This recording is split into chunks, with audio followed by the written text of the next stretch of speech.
Good morning. Welcome to my YouTube channel RC mathematics classes. आज हम लोग एक चीज़ डिस्कस करने वाले हैं कि अभी 2023 में जो बोर्ड एग्जामिनेशन होने वाली है उसमें जो सिलेबस है वो डिलीटेड सिलेबस जो भी है वो तो सारे बच्चों को मालूम आज के डेट में नेट में भी सब चीज़ अवेलेबल है, तो उस पर हम लोग डिस्कस नहीं करेंगे। हम लोग डिस्कस करेंगे कि जो क्वेश्चंस आएंगे, जो सिलेबस सीबीएसई ने दिया है वो सिलेबस क्या है, क्वेश्चन का पैटर्न किस टाइप से रहेंगे, कितने कितने मार्क्स के क्वेश्चन रहेंगे।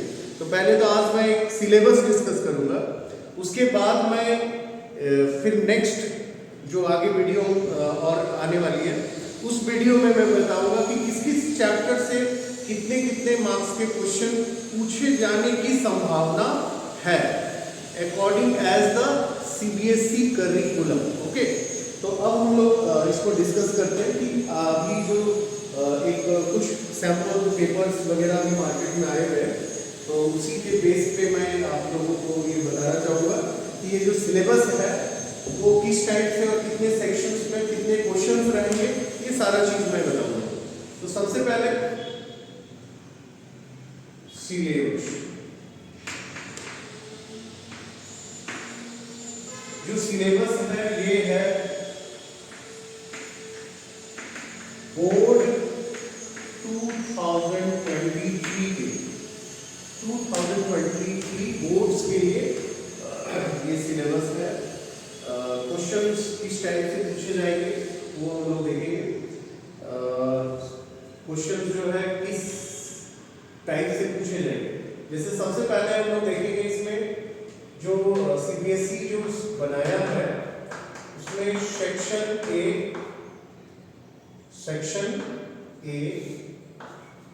उसके बाद सेक्शन बी,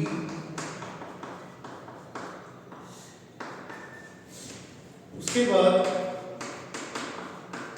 सेक्शन सी, उसके बाद सेक्शन डी और फिर सेक्शन ई। मतलब जो क्वेश्चन जो रहेंगे वो टोटल 5 सेक्शंस में रहेंगे। Section A, section B, section C, section D और सेक्शन ई। तो सबसे पहले मैं एक चीज बताना चाहूंगा कि हम लोग जो सबसे ज्यादा इसमें फोकस करेंगे वो किस पे करेंगे, है ना। तो पहले तो मैं देख लेता हूँ कि इससे कितने मार्क्स के क्वेश्चंस पूछे जाएंगे। जैसे सेक्शन ए जो है इसमें टोटल नंबर ऑफ क्वेश्चंस इसमें जो पूछे जाएंगे वो है 20। टोटल नंबर ऑफ क्वेश्चंस इसमें कितने रहेंगे 20, और उसमें एमसीक्यू जो रहेगा वो टोटल 18 रहेगा, और एक रहेगा 2 क्वेश्चन रहेगा असर्शन रीजन। 2 क्वेश्चन क्या रहेगा assertion reason.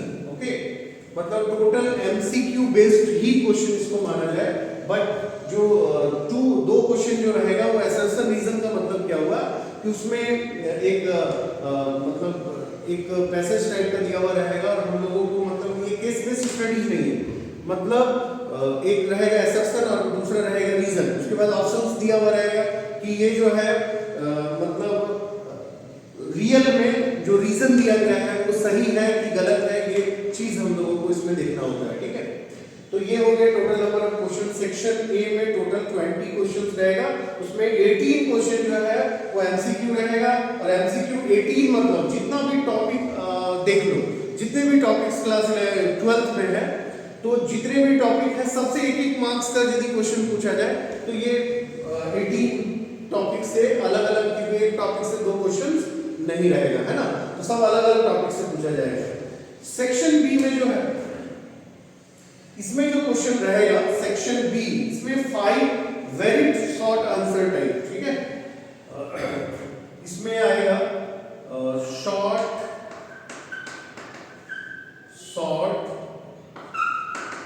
Answer type short answer type question और ईच ऑफ 2 मार्क्स, ठीक है, short answer type each of 2 marks. तो इसमें टोटल क्वेश्चन जो रहेंगे, टोटल क्वेश्चन रहेगा इसमें 5। टोटल क्वेश्चन कितना रहेगा 5, मतलब ये टोटल मार्क्स कितना है, ये टोटल 20 मार्क्स हो गया।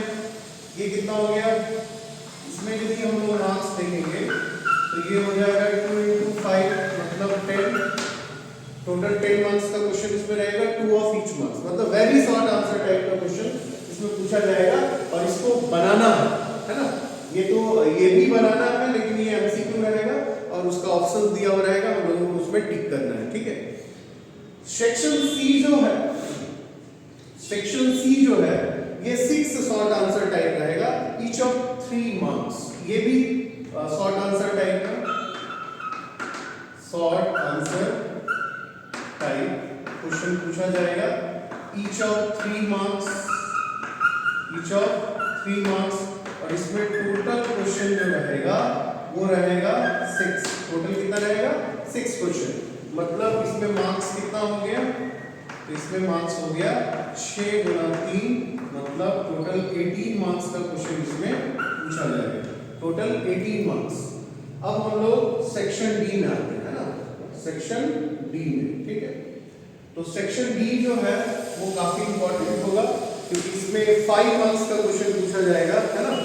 4 लॉन्ग आंसर टाइप क्वेश्चन इसमें रहेगा, ये लॉन्ग आंसर टाइप, ठीक है, लॉन्ग आंसर टाइप क्वेश्चन।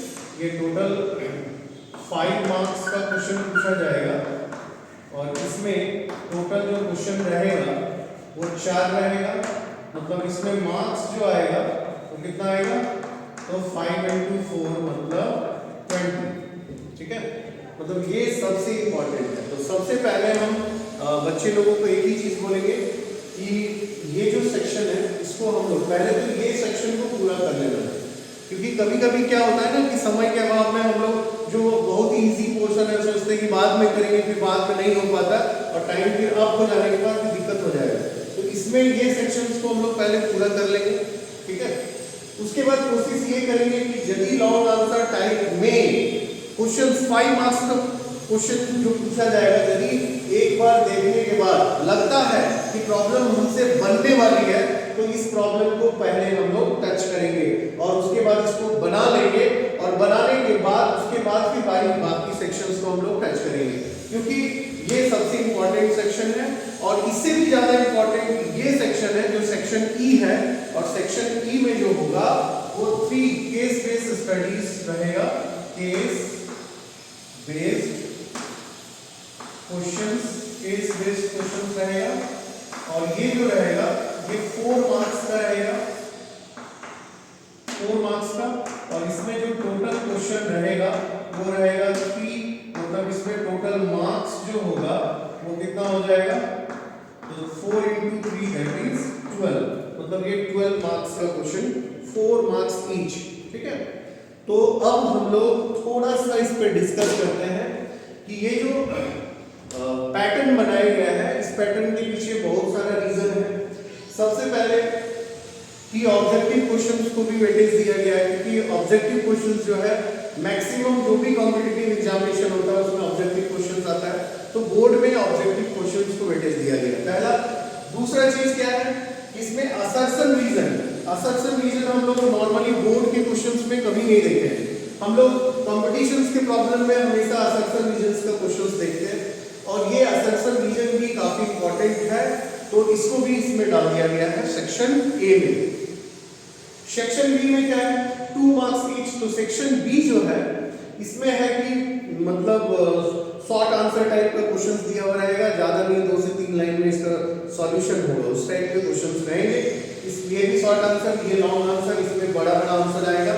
और ये जो है केस बेस्ड स्टडी, तो हम लोगों का जो सबसे इंपॉर्टेंट है वो है ये पोर्शन और ये पोर्शन। तो ये तीनों को हम लोग सेक्शंस को पहले ट्राई करेंगे, और ये जो केस बेस्ड स्टडीज है ये एप्लीकेशन बेस्ड क्वेश्चन रहेगा, मतलब मैक्सिमम मतलब पॉसिबिलिटीज जो मैं बता रहा हूँ वो कौन कौन सा चैप्टर से ये केस बेस्ड स्टडीज के क्वेश्चंस बन सकते हैं वो मैं बता रहा हूँ। सबसे फर्स्ट में रिलेशन एंड फंक्शन, इससे भी केस बेस्ड स्टडीज का क्वेश्चन बन सकता है, ठीक है, पहला। दूसरा जो है, मतलब ये सीबीएसई डिक्लेयर नहीं किया है कि केस बेस्ड स्टडीज जो है वो किस चैप्टर से पर्टिकुलर पूछा जाएगा। मे बी तो सेक्शन मान लेते हैं 2-3 सेट जो क्वेश्चंस का रहता है, 4 सेट क्वेश्चंस का रहता है, उस चारों सेट में अलग अलग सेट में अलग अलग केस बेस्ड स्टडीज का क्वेश्चन हो, अलग अलग टॉपिक से हो, तो ये चीज डिक्लेयर नहीं किया गया है कि किस टॉपिक से पूछा जाएगा। तो केस बेस्ड स्टडीज का सबसे मोस्ट पॉसिबिलिटीज जो है वो है relation and function. Relation function से केस बेस्ड स्टडीज का क्वेश्चंस बन सकता है। दूसरा, matrices and application of matrices, मतलब एप्लीकेशन मैट्रिसेस का रियल लाइफ में कहां पर होता है, तो उससे भी केस बेस्ड स्टडीज का क्वेश्चंस बनाया जा सकता है। उसके बाद डेरिवेटिव्स, तो डेरिवेटिव्स से केस बेस्ड स्टडीज का क्वेश्चंस एप्लीकेशन ऑफ डेरिवेटिव से बनने का संभावना ज्यादा है, क्योंकि एप्लीकेशन ऑफ डेरिवेटिव्स में टॉपिक जो है रेट मेजर, अभी जो डिलीटेड पोर्शन जो है उसको हटा के हम बता रहे हैं रेट मेजर है, इंक्रीजिंग डिक्रीजिंग है और मैक्सिमा मिनिमा, बस 3 ही चैप्टर है। और ये तीनों चैप्टर से पॉसिबिलिटीज बहुत ज्यादा बनता है कि इससे केस बेस्ड स्टडीज क्वेश्चंस बनाया जा सकता है, ठीक है। तीसरा, अब हम लोग जो पार्ट 2 बुक है एनसीईआरटी का, उस पे हम लोग आते हैं। तो पार्ट 2 बुक जो एनसीईआरटी का है उसमें एप्लीकेशन ऑफ इंटीग्रल्स, जैसे एरिया अंडर कर्व, तो एरिया अंडर कर्व मैक्सिमम हम सैंपल्स में देख रहे हैं, एरिया अंडर कर्व का क्वेश्चन इसी में पूछेगा, 5 मार्क्स का एक फिक्स है। तो मे भी यदि इसमें नहीं पूछे तो उससे भी ये बन सकता है।